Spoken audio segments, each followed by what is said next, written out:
And then sabi nila, ew. And you don't call it chicken fillet. Kapag maglakad ka na nakapayong, they'll be looking at you.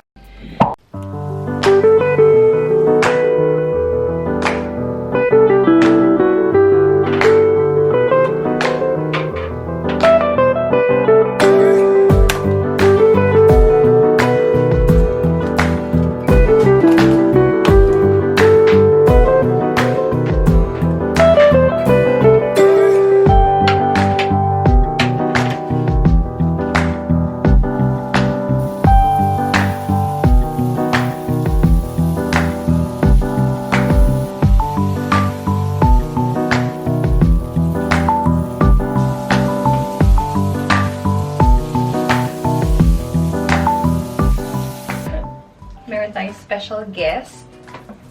Mag-hello sisters ka. Hello mga sisters! Napag-utusan lang po. Bakit nawawala yung focus sa akin? Hindi ka nakakita. This is gonna be a mukbang. That's alright, put it back. It's gonna be a mukbang video today. Pero we are going to discuss few differences na experience namin, me and my husband dito sa Australia. For tonight though, we are going to cook honey soy pork barbecue. Marinated na siya, nabili namin sa grocery store. And itong prawn, marinated na din ng garlic tsaka butter. Ayan. Si husband ay allergic sa shrimp. So ako lang ang kakain ng shrimp. Shadow ata ako malapit. Shout out pala kay Miss Kyla About. Kaya ako nagka-idea to share something to you guys. So yung unang difference, at galit na aming ituan, is yung mall time. Kami kasi, mahilig kami mag-mall na hanggang 10 p.m., late night, ganon. Mga last full show kapag mga ganon, oo.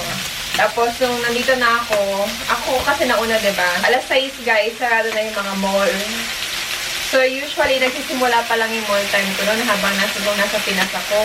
Ang adjustment din namin ng husband ko kasi nga, sanay kami na mag-mall time ng gabi. So, yung mga date nights namin, naging date afternoon or date morning.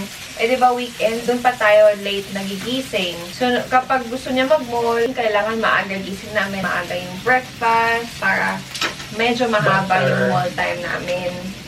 Pero that's not just on yung mall hours, no? Like, almost all the establishment closes at 6 p.m. So, yun. So, kung yung mga nag-aabot din like late night dinner and ish, meron mga makikita, pero I thank you, airplane, for this opportunity. Pero very few lang. Oo, yeah. So, meron pa rin. You might still be able to do some late night dinner and stuff. Yung mga specific na restaurants lang talaga. Or most, yung mga pub. Or very likely, mga fine dine talaga yung mahanap nila for late night. Yes. Doon na yung mga kebab shop. If you like kebab shops, yun. Yung mga yun, kebab shops mostly open sila like late night. Yung sunod naman, guys, is about sa work na napansin ko. Kahit yung may mga title, yung mga boss mo, hindi mo sila tinatawag by the title. You call them by their names. Diba sa call center, TL, or OM, ganon. Well, not really by title, pero like yung kailangan may salutation ng sir, ma'am, ganyan. But dito, you call them by their name. Kahit na mas nakakatanda sila, kahit na president sila ng company. Kahit sa uni, guys, kasi nung nag-aaral ako, we call our teachers by their names. Yung professor sa Pinas, diba, halos lahat ng college teachers, professor ang tawag. Meron lang specific na tao na nagdadala ng title na professor. Kasi hindi siya basta-basta nakukuha. Yung mga uni teachers ko, konting-konti lang sa kanila yung may professor na title. Tapos yung isa pa na napansin ko sa work, guys, sa Pinas, 1 hour yung lunch break natin. So the first time na nag-work ako na whole day, sabi sa akin, yung lunch time mo, 30 minutes lang.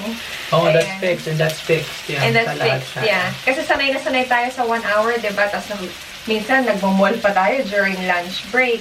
or may kinikitaan pa tayo. But then dito, sobrang work-oriented sila. I don't think it's because they are work-focused. I think it's more because, kasi meron nga silang balance ng everything should close at 6. So kailangan matapos mo na din lahat ng So trabaho mo. instead of doing your 1 hour break, you might as well squeeze it in ng 30 minutes. Tapos, you get your work done by 6. Yeah. Or 5:30-ish pala. That's Tapos, right. you get to go home, di ba? Be with your family and all. With the family. With your family. With your family and all, di ba? So sa food naman tayo this time, guys. Rice is life sa mga Filipinos. Sa mga kainan dito, bihira yung rice. Especially sa fast food chains. Like KFC.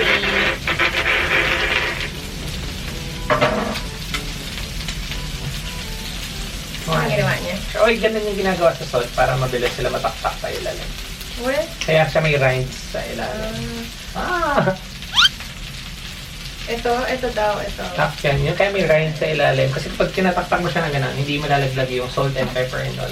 Okay. And then, when it comes to sauces, libre naman yung gravy and yung tomato sauce. That's for KFC kasi compared dun sa Pilipinas nga na, kunyari nasa labas na kasi yung Oo. gravy, di ba? Kasi may mga eatery dito, guys. Eatery.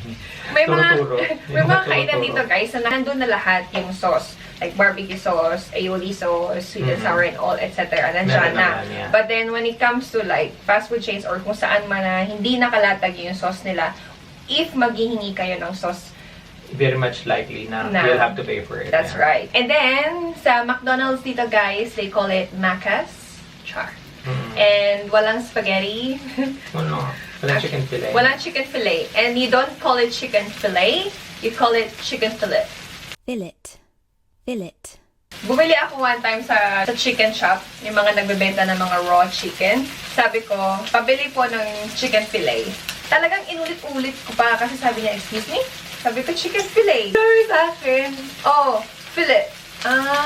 Okay. Hindi ko alam kung I'm even pronouncing it correctly, but yeah, it's not fillet. Pero may ganun kasi talaga kasi nga yung American versus Meron nga, British oo. English. And we follow American English sa Philippines. Totoo. Sa food din, guys, when you ask for napkin, anong tawag sa kanila, Bobby? Meron tayo dyan sa bahay, hindi mo binabasa. Nasa dulo ng dila ko. Ay, nakalimutan ko. Yung nandun. Nandun. Ano? Anong tawag doon? Ano? Nakalimutan ko nga. Think.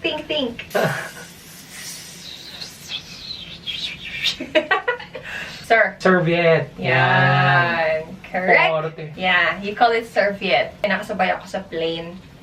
Filipino din siya. Tapos sabi niya sa flight attendant, "Can I have a serviette, please?" Tapos sabi ng flight attendant, "What?" Paulit-ulit lang siya, serviette.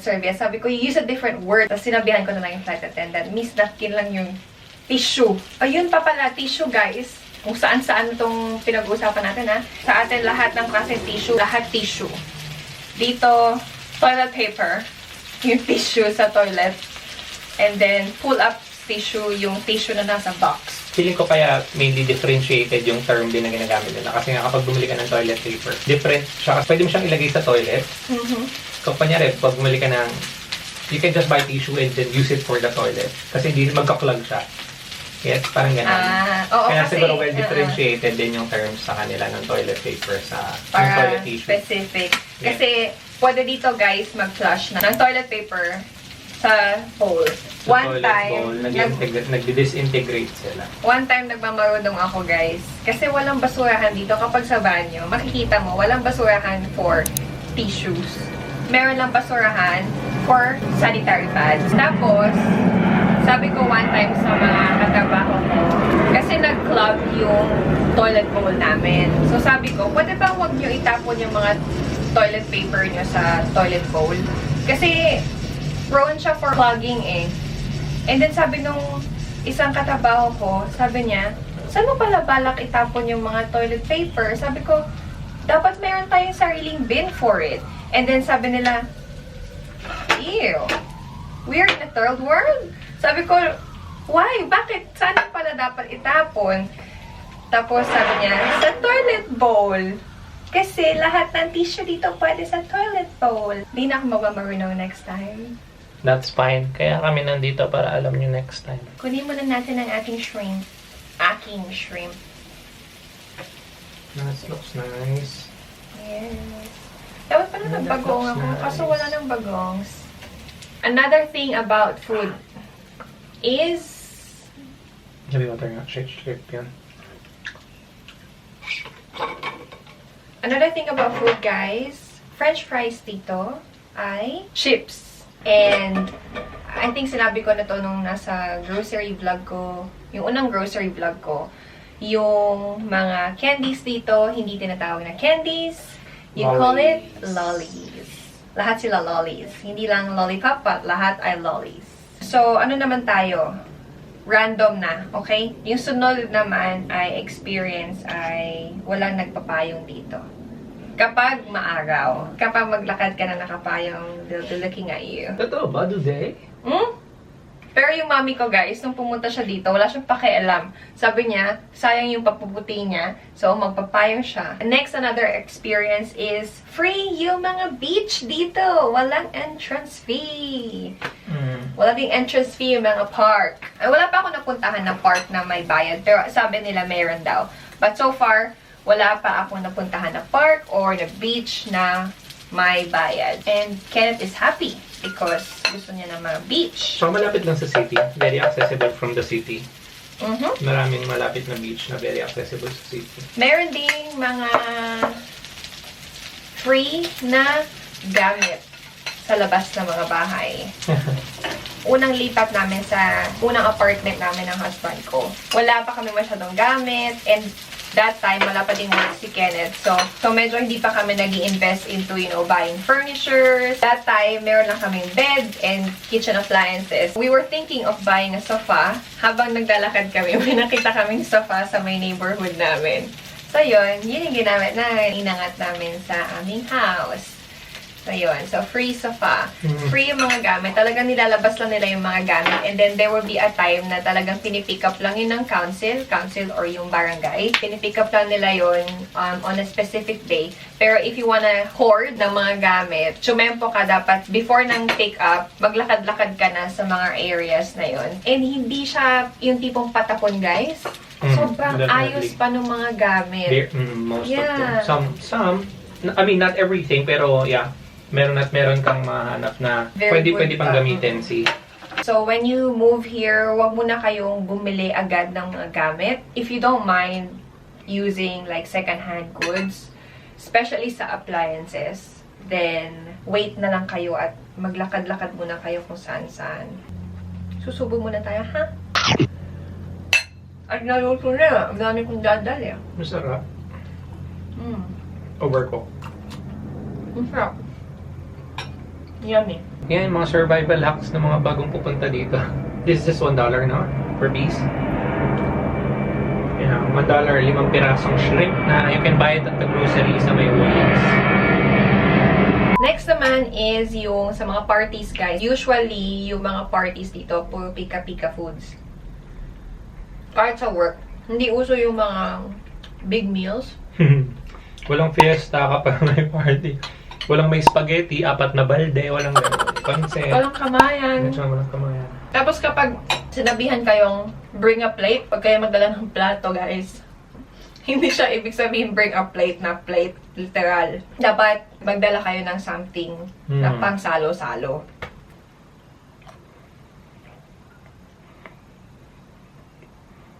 Ayaw na mag-focus sa akin.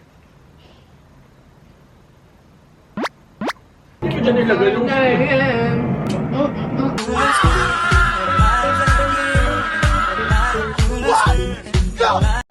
Christmas dito, guys, ay malungkot.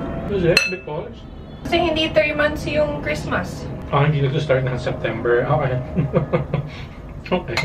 Work pa din, 24. 25 ka lang mag-Christmas. Okay. Sabi yung malungkot. Tsaka yung mga lanterns or Christmas tree, ganon. Pagpatak ng 25 or 26, maybe 26 is the latest, wala nang Christmas decorations. Sa atin, inaabot pa na Three Kings. Valentine's Day. Yeah. Minsan nga, iniiwan na pa next year. Pero, they can't do September to December naman kasi. Kasi yung Halloween is very big to them compared sa atin sa Pilipinas. Halloween? I mean, dito, di ba? Like everyone dresses up, bumibili talaga sila ng costume specific for that time lang mismo. Tapos they throw it out. Next year, iba na naman. Yeah. True. You can't expect to celebrate Christmas period tapos So very big sa kanila kasi yung Halloween din. Trick-or-treating. Like yung mga kids mismo nagti-trick or treat talaga per household. Kaya hindi nga, yung Christmas nga dito is not as bright and not as loud as Philippine Christmas is. Yeah. And after Christmas, guys, meron tinatawag na Boxing Day. Akala ko dati, boxing yun, like, you know, mahilig sila mag-boxing, like Manny Pacquiao. Ako naman. Ano ang Boxing Day? Sale day. Pero like literally boxing, B-O-X-I-N-G na Kasi boxes. parang mga boxes. Mostly dun mo makikita yung mga sale nila. Parang siyang Black Friday sale, ganun. Pero Wala naman Black Friday sa atin, dito pa din yun. pero meron. Hindi, I mean dito, parang Black Friday siya dito din. Ayun pala may Black Friday. Thrice a year, nagkakaroon ng very big sale dito sa may Australia. So yun yung mga 3 dates na kailangan nyo tandaan. First one would come in of June-ish. Yun yung end of period sale. End of financial year sale, EFY. Yun. Next would be Black Friday, which would be November 2nd week. Mga ganon. Roughly November 2nd week. And then lastly would be yung Boxing Day mo. Kapag Boxing Day, yun yung mga time na yung mga tao nakapila na outside the stores ng morning. Natin talaga nila mag-open kasi like everything's on sale. Like may 50% off on top of discount. Parang ganun siya. So like, kung gusto mo talaga maghanap ng mga murang gamit, na mga gusto mong magpadala, kunyari sa Pilipinas and all, yun, normally dun binibili yun. Even for car furniture, appliances. Alam niyo na kung sino mahilig sa sale. Yeah. So yun yung Boxing Day that comes in. Sino mahilig sa sale? Yun yung ako mahilig ako sa sale. I love you. Ganyan. So yun yung the day after Christmas. So that's a holiday here in Australia. Words naman. Words. What do you mean words? Like mga differences ng mga... Words that you've learned. Chemist. Oh, drugstore. Walang drugstore dito. Pag binanggit mo yung term na drug store dito, baka hanapan ka nila like ng mga shabu and all. Pero they call it chemist. Pharmacy. Pwede. Pero widely used yung chemist. You don't buy gasoline here, you buy petrol. Yung mostly lahat, shortcut nila. Yung mga words. Nilalagay nila. What? Broly. Ano ba? Ano pa? Isa lang. pero totoo, like. Pero they shorten the words lang. It's so lazy to say the whole word. Yung new term dito is siwi. Baka may mga words kami na mali yung pronunciation namin, pasensya na. And then nga pala guys, they don't call this as tumbler. One time, sinabihan ko yung staff ko na yung tumbler mo na iwan mo. Hindi niya talaga alam anong tumbler guys. Tinitigan niya lang ako. Sabi niya, anong tumbler? Kasi inantay niya ako mag-explain ko anong tumbler. Did you ever use tumbler as a word dito? Wala pa ako nakausap na kailangan ko siyang sabihan ng tumbler. Water bottle. Ito. Akala niya yung Tumblr is yung Tumblr na website. Yung matagal na Tumblr na yung dating website. Okay. Whatever. One time, I also used a pail. Sabi ko, naghahanap ako ng pail. Nang maputla. Kasi, umuulan. So, sabi ko, saan tayo makakahanap ng pail para dun mag-drip yung water? Yan. Sabi nila, you mean bucket? Akin from the office. Car boot. Ayan. So, it's not, hindi siya car trunk. Kasi usually, pag sa Philippines yan, trunk. Dito, yan. They use it as boot. Kasi nga, kunyari mga sales agent namin, may mga binili, ganyan. Or they have to pick up some stocks, tapos put it in their boot. So, yun. So, one time nagkaroon lang din ako ng ganun. So, hinahanap ko nung, parang, what are the stocks in your car trunk? Ganyan, tapos isip sa nang isip, anong car trunk? What do you mean? And stuff, mga ganyan. And then, you don't say vase. Walang bibili ng vase dito. You'll buy a vase. Nung naghahanap kami ng vase for our decoration dito, lagi ako nagsasabi ng vase. Hanggang sa na-adapt nila din yung bus. They don't call it college here. Sa university, they call it uni. Meron kasing college and university. But sa atin kasi, it's all university for bachelors. For college. Dito, meron kasing college and those are for diploma courses. For uni or university, doon yung mga bachelor's degrees. Mga undergrad, yeah. Mga undergrad, postgrad, and all.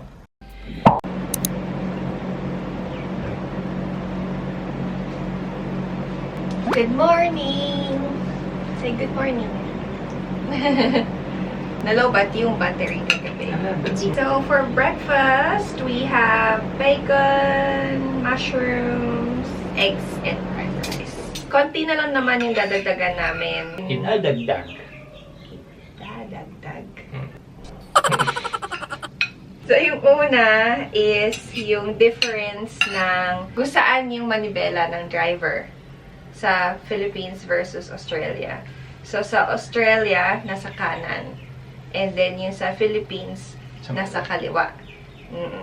So, kapag sumasakay kami, like, nakikisakay and nag-Uber, lagi kami nagkakamali. Akala mo kami yung driver. But, yeah, yun yung isang difference na napansin namin.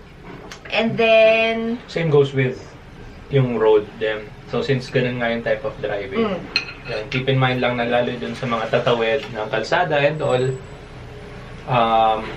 look to your right instead of your left. Kasi sa Philippines, ang pag tumatawid ka normally sa left side yung tingin mo kasi yun yung approaching. So dito sa Australia, look to your right side. Yan, kasi yun yung approaching sa'yo. Nung umuwi ako sa Pinas, sobrang sanay na ako tumingin sa kanan pag tumatawid. So nung tumatawid ako, saan nga ba yun? Sa Gateway? Star Mall. Star Mall, sa Pasig. Oh, yeah. I remember, yeah. Muntik na ako mabangga, guys. Sa crossing lang yun, nakapasig ka naman. Sa crossing. Buti na lang kasama ko siya. Kundi, wala. Wala nang Wonder Z. Muntik ka na, talaga. So, yeah. Yan yung isang medyo malaking factor, lalo kapag wala kang sasakyan naman. At magkocross ka lang ng road kalagi. You have to be careful, guys. Though, Always. fair enough, kasi mga crossroads naman dito, lahat may functioning na stoplight. Well, in Sydney at least, medyo safe naman kayo. Make sure to cross the road dun sa may mga pedestrians na lang, pedestrian lanes and all.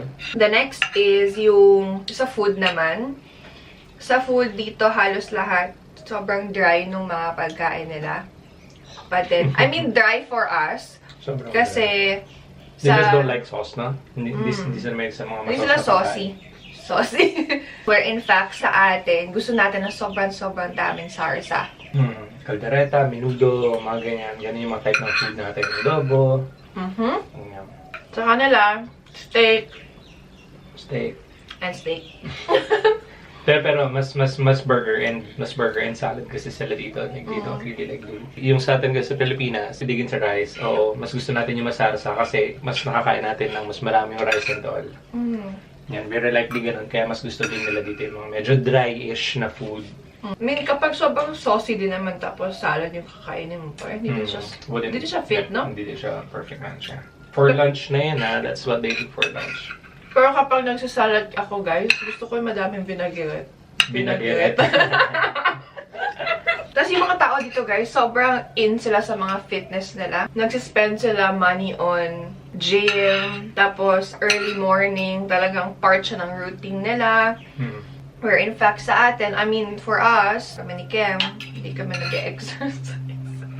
I mean, some people do that in the Philippines, but then, mostly, talaga ng tao hindi into exercise sa atin sa Philippines. They really look after themselves, guys. Kahit yun sa mga hair salon, they go weekly, yung mga ganon. Even with their nails. Napakamahal nung papakuko dito, guys. Kahit ako, nag-give up ako sa fee, sa charge. Like, I'd rather spend my money on something else. Pero sa kanila, they really look after themselves. Actually, good thing din yun. Gusto ko nga din kaso spend like what, $50 for nails alone every 2 weeks. It's big money. Lastly, ano yung last na sinabi mo sa akin kagabi? Approach ng Australia and Philippines. Which one? The hospitable one. Like very straightforward yung mga Australians, yeah. Yun lang naman. Yun lang naman. I mean, Australians are very much like straightforward with everything. Parang kung galing ka ng Pilipinas, tapos you come here, tapos may naka-meet ka na Australians and you get into an argument, you might feel like it's very offensive and all, mga ganon, because they are very straightforward, it's direct to the point, compared sa atin, medyo paligoy-ligoy. We tend to discuss things in a more friendly, hospitable way. Parang ganon. Pero they don't mean anything bad at all. Sadyang ganun lang yung approach nila. Regardless of anything, emails, pag nag-work kayo, corporate or anywhere, I think. Pero yun, kagaya sa office namin, ganun. I don't feel bad or anything. I had one phone call before. She was explaining to me a few things, like giving me information. But then how she says it is very direct. Tapos, I find it very rude. So sabi ko sa kanya, you don't have to be rude at me. Like, just let me know. Tapos, in-explain niya sa akin na di nga siya rude. She's just pretty much giving me information. Yun. So, huwag kayo masyadong maging sensitive on that, guys. Hindi naman nila mini-mean yun. Sadyang they really like that. That's it! I hope you've enjoyed our mini mukbang na nagpalit ng pagkain, na nalobat yung camera. And we like to thank our special guest for today. And for last night, husband. Follow us guys on Facebook because I share stories about my husband in there. But then yeah, thank you so much for watching. Thank you pa din. Thank you. Thanks everyone. Keep safe sa lahat ng mga nandiyan ngayon. Keep safe sa lahat ng nanonood. Yes. Dito sa amin guys, medyo relax na talaga yung rules. Hindi na need mag-masks sa public transport. And pwede na ulit mag-party-party. So yun, keep safe dyan guys. Stay at home as much as possible. And drink your vitamins. That's it. Thank you again. And we'll see you on our next one. Bye!